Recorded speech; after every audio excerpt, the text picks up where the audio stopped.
रामकृष्ण हरी. आज आहे उपसरपंच साहेबांचा वाढदिवस, म्हणजे आपल्या मुन्ना आदाचा. आपल्या नानाचा पण वाढदिवस आजच. त्याला विश करून आपण निघालो पुढे.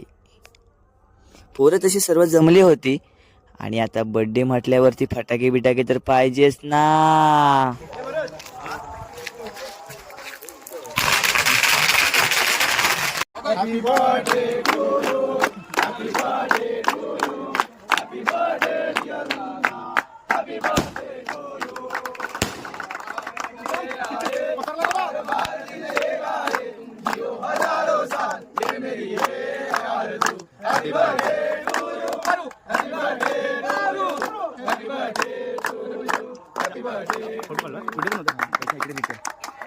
केक वगैरे खाऊन झाल्यावर दादाने आभार मानले. आज माझा वाढदिवस, तर माझ्या मित्रमंडळीने फोन SMS द्वारे सोशल मीडियाद्वारे